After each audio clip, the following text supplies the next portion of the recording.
We're jumping straight into IREN today. Everyone is watching the price action, but the real story is their massive pivot from Bitcoin mining to AI cloud infrastructure. Exactly. You're tuned in to the Easy Money Show, where we make sense of the market's biggest moves. I'm glad you're with us.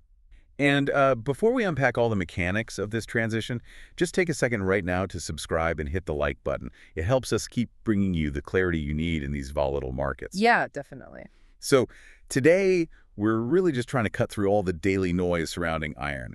We've pulled together their Q2 fiscal year 2026 financials, that highly contested short report from Jim Chanos, and a few industry white papers on AI data center power consumption. Right, because the financial media, they tend to hyper-focus on daily ticker movements, right? Yeah. Especially when a company is, well, actively dismantling its legacy operations. Exactly. The goal for us here is to step back from that intraday volatility and look at the structural changes. What's actually happening underneath the hood? So let's anchor this in the current financial reality. Looking at the Q2 fiscal year 2026 numbers, the top line requires some serious context. It does. Because revenue came in at $184.7 million. Which is... That's a 23% year-over-year decline. Right. And it notably missed consensus estimates. People were expecting around $229.64 million. Yeah, pretty big miss. And moving further down the income statement, adjusted EBITDA landed at $75.3 million. So to a casual observer, just running stock screener. It looks terrible. Yeah, those metrics signal severe operational distress. And that initial glance is exactly where the prevailing market narrative gets distorted. I mean, a 23% revenue drop usually indicates a loss of market share. Or losing pricing power, yeah. Exactly. But in this specific instance, it is the direct consequence of an intentional operational demolition. Demolition is a good word for it. Right. The executive team is actively deprecating their legacy Bitcoin mining operations. They are clearing the physical and financial runway for this massive AI infrastructure build-out. So they are willingly compressing their short-term yields. Yes, just completely gutting it to construct a totally different enterprise footprint. Let's break that down even further, though. A purposeful compression of current cash flow. It only really makes sense if the destination is significantly more lucrative. Oh, absolutely. And the forward guidance they've issued, it really attempts to justify that short-term pain, because IREN has modeled a target of $3.4 billion in annual recurring revenue. $3.4 billion. By the end of 2026. And that's generated exclusively from AI cloud contracts. Right. They aren't just trying to replace the crypto revenue. No. They are attempting an order of magnitude expansion of their entire enterprise value. Which sounds insane until you look at the contracted backlog. Yeah, the skepticism around that $3.4 billion projection is entirely valid until you see the receipts. They have secured a $9.7 billion arrangement with Microsoft. $9.7 billion, that's massive. It's staggering. And within the parameters of that specific deal, $2.3 billion in ARR is already under contract. Already under contract. Already locked in. But the physical execution of that revenue stream that relies on deploying 140,000 GPUs, right? Exactly. But when a hyperscaler like Microsoft validates your infrastructure architecture to the tune of nearly $10 billion, it fundamentally alters your risk profile. I mean, a contract of that size sounds bulletproof on paper. Yeah. But we both know enterprise agreements carry severe execution contingencies. Oh, definitely. Like, are they actually equipped to stand up 140,000 GPUs? Yeah. Or is Microsoft simply securing a place in line and just shifting all the operational risk entirely onto IREN? That's the billion-dollar question. Because deploying that volume of compute, it isn't just about buying hardware. You're talking about an unprecedented level of power density. The liquid cooling alone. Yeah, liquid cooling infrastructure, complex networking architecture. You can't just plug these things into a wall. No, you really can't. The execution risk is the central friction point of the entire bull thesis. Microsoft isn't writing a blank check here. Right. They're committing capital based on guaranteed uptime and compute availability. If IREN encounters supply chain bottlenecks with the servers... It happens all the time. Exactly. Or if their cooling infrastructure fails to meet the thermal requirements of next-generation silicon, those contracts likely contain aggressive penalty clauses. They'll get crushed. But the reason Microsoft chose them over other data center operators comes down to one thing: the underlying energy asset. Right. That brings us to what might be the structural anomaly in today's gridlocked energy market. their power capacity. Yes. Let's talk about the power. IREN has secured 4.5 gigawatts of power. 4.5, which is, right now, every major technology firm is fighting for utility interconnection. Yeah. They're facing queue times that stretch 3 to 4 years in some jurisdictions. Yeah, the grid is totally tapped out. Yet, IREN is just sitting on a fully secured mountain of electricity. Exactly how potent is that advantage? It functions as an almost insurmountable barrier to entry for prospective competitors. Okay, explain the math on that. Just consider the mathematics of their revenue target. To achieve that $3.4 billion ARR objective we talked about, IREN only needs to utilize 10% of that 4.5 gigawatt capacity. Wait, only 10%? Only 10%. The remaining 90% represents pure expansion potential. Wow. And their competitors physically cannot replicate that because the baseline utility infrastructure simply does not exist on the open market right now. We are operating in a macro environment where advanced computing is bottlenecked by raw electrical generation. Exactly. If you don't have the power, you don't have an AI data center. And they secured the majority of these energy assets early, primarily targeting low-cost renewable sources. Which is a huge contrast to the heavily scrutinized carbon-intensive power purchased by traditional mining peers. Definitely. But having the power and having the capital to actually build the data centers are two very different things. Oh, absolutely. So transitioning to the balance sheet, as of January 31, 2026, they are holding $2.8 billion in cash equivalents. Which is a highly fortified position. It is, but purchasing 140,000 enterprise-grade GPUs requires astronomical capital expenditures. It does. But the capital structuring behind this deployment is arguably the most sophisticated element of their strategy. How so? Well, they haven't just drained their cash reserves to buy hardware.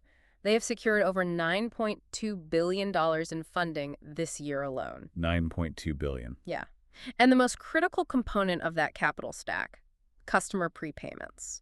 Which implies the hyperscalers are so desperate for compute capacity that they are literally willing to finance the physical construction of IREN's facilities. That's exactly what's happening. The demand outpaces the supply to such a degree that clients are essentially acting as lenders. Just to guarantee their own future compute access. Right. And furthermore, they've layered those prepayments with $3.6 billion in specialized GPU financing. At what interest rate? At interest rates under 6%. That's incredible. It is. When you analyze the blended cost of capital combining zero-interest customer prepayments with sub-6% equipment debt, it covers 95% of their required capital expenditures for the entire infrastructure build-out. Okay, but let's look at the collateral backing that debt for a second. Financing hardware at under 6% is highly efficient, sure, but GPUs are depreciating assets. They are. The compute power of silicon advances so rapidly that the hardware securing those loans today could be obsolete before the debt matures. That's a valid concern. Right. If customer demand shifts to a newer generation of chips mid-cycle, the underlying value of their collateral just collapses. The obsolescence risk is a permanent fixture in the semiconductor space. There's no escaping it. But the countermeasure here is the duration of the cloud contracts. Yep. As long as the ARR agreements outlast the amortization schedule of the equipment debt, the depreciation of the physical hardware becomes irrelevant to the cash flow modeling. Because they're already getting paid regardless of the chip's resale value. Exactly. The risk only materializes if clients break their contracts early or if IREN fails to deliver the promised compute power. Looking at the flip side, let's pivot to the liabilities. Because the broader anxieties suppressing the stock, the market is clearly heavily discounting that flawless execution scenario you just laid out. Oh, without a doubt. Shares experienced severe volatility recently, heavily driven by the filing of a $6 billion equity shelf offering. Yeah, that spooked a lot of people. Regardless of their current cash position, filing to potentially issue that volume of new stock triggers an immediate visceral reaction from institutional investors. Right, because of share dilution. Exactly. A shelf offering of that magnitude hangs over the market like a storm cloud. It gives the executive team the authorization to sell up to $6 billion in new shares over a defined period. Even if they don't sell a single share today. Exactly. Even if they haven't touched it, the market immediately prices in the probability of a diluted float. Yeah. Institutional capital hesitates to build a position when they know the company could just flood the market with new equity at any moment. To fund further infrastructure expansion, presumably. Right. The filing also acted as a lightning rod for targeted skepticism. Jim Chanos, a highly visible short seller, has aggressively scrutinized the mechanics of IREN's transition. Yeah, he's been very vocal. He published a thesis that centers on a specific lack of disclosure regarding $500 million in recognized revenue. Let's unpack that. And to evaluate this impartially, we have to separate his reputation from the actual accounting critique. He is arguing that the transparency surrounding how specific customer prepayments are being recognized as revenue fails to meet standard disclosure thresholds. It's a complex issue. When a company is managing billions in customer prepayments alongside traditional hardware depreciation, the revenue recognition schedules become incredibly complex. Because of when the cash actually becomes revenue. Exactly. The accounting standards dictate precisely when cash received can be booked as actual revenue versus a deferred liability. And Chinos is pointing at a $500 million block of capital. And he's demanding more granular visibility into the matching principle being applied. In a hyper-growth transition like this, any opacity in the accounting ledger invites aggressive short selling. Because it introduces the possibility of future downward earnings revisions. Precisely. If they have to restate those numbers, it's a disaster. And the scrutiny on their accounting multiplies when you look at the debt load. Simplifying the liability side of the ledger, they are carrying $4.5 billion in total liabilities. It's a heavy load. And the overwhelming weight of that figure comes from $3.7 billion in convertible notes. Yeah, the convertibles. If the AI revenue ramp delays and the stock price continues to face downward pressure, the conversion math on those notes becomes highly problematic for current shareholders. The convertible debt creates a strict timeline for execution. Those instruments eventually mature, right, at which point they must be settled in cash or converted into equity. And if the stock is trading at a premium, Then conversion is a non-issue, everyone's happy. But if the stock is suppressed due to short seller pressure or execution delays, death spiral. exactly, the company is forced to issue a significantly higher volume of shares to satisfy the debt obligation, which accelerates the dilution spiral. It severely limits their margin for operational error. And their margin for error is currently being squeezed by their legacy business anyway. Despite the aggressive capital allocation toward AI infrastructure, they are still fundamentally tethered to crypto economics today. They are. We are tracking Bitcoin fluctuating in the $68,000 to $71,000 range. Which sounds elevated historically. It does, but the network hash rate and mining difficulty have absolutely surged. Right. The economics of their legacy fleet are caught in a vice. They are intentionally decommissioning their older, less efficient mining rigs to free up power capacity for the AI data centers. Making less Bitcoin. Yes. And the remaining active rigs require a higher baseline Bitcoin price to maintain profitability just due to the rising global hash rate. Which creates a dangerous cash flow gap. They need maximum financial flexibility right now to procure cooling infrastructure, networking cables, high-performance silicon. They need cash. Right. A squeeze on their crypto operating margins reduces their organic cash flow precisely when their capital expenditures are peaking. It's a tough spot. They are attempting a high-wire transition, relying on legacy hardware to fund the bridge to the AI cloud. And a stagnant Bitcoin price makes that bridge considerably longer. The transition period is invariably the most perilous phase of a corporate pivot. The legacy revenue stream is actively decaying, while the new enterprise revenue hasn't fully materialized yet. They are operating the trough of the transition curve. Exactly. The entire investment thesis rests on the velocity of their exit from this trough. So if you are tracking this narrative at home, the catalyst calendar over the next 30 to 60 days dictates everything. It's going to be a wild couple of months. The paramount event on the horizon is their Q3 fiscal year 2026 earnings report. That's expected in May of 2026. Given the complexity of their balance sheet, what specific metric cuts through the noise in that upcoming release? The singular focus must be the trajectory of the AI annual recurring revenue versus the decay rate of the Bitcoin mining operations. The scale of the pivot. It functions as a set of scales, exactly. If the incoming AI revenue demonstrates a sequential growth rate that outpaces the decline in crypto cash flow, the bull thesis of a successful operational pivot gains tremendous credibility. The market will love it.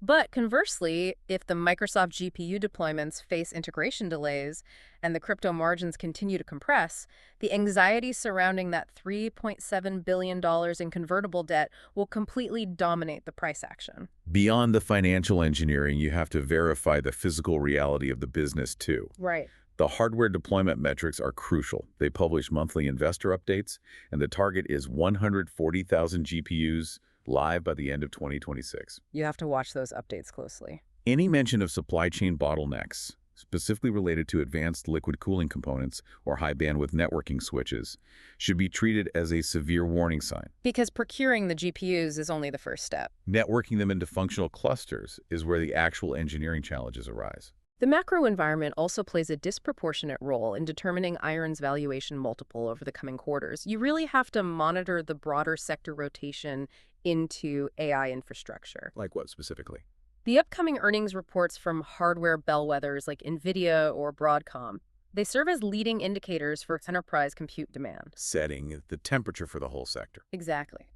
If hyperscaler capital expenditures remain elevated, IREN's discounted valuation relative to its contracted backlog becomes highly attractive to institutional capital. We also need to factor in the Federal Reserve. Capital-heavy infrastructure stocks are acutely sensitive to the cost of borrowing. Very sensitive. If the macroeconomic data forces the Fed to initiate broader interest rate cuts, it acts as a direct tailwind for IREN.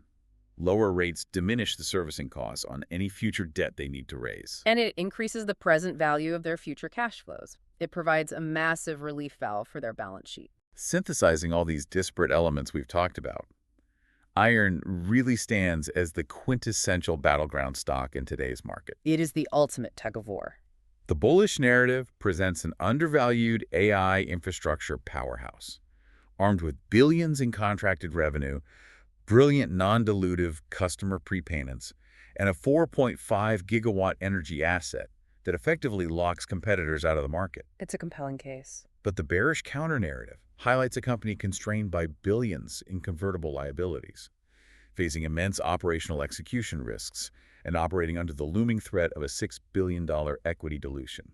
All while trying to manage the volatility of a depreciating legacy crypto business. That is the complete breakdown of IREN's structural transition. We've laid out the mechanics of their strategic pivot, the financial architecture driving their expansion, and the severe execution risks threatening their capital stack. There's a lot to process there. There is. But before we wrap up, I want to leave you with a final variable to consider regarding their underlying assets. We spent significant time detailing their 4.5 gigawatts of secured utility capacity.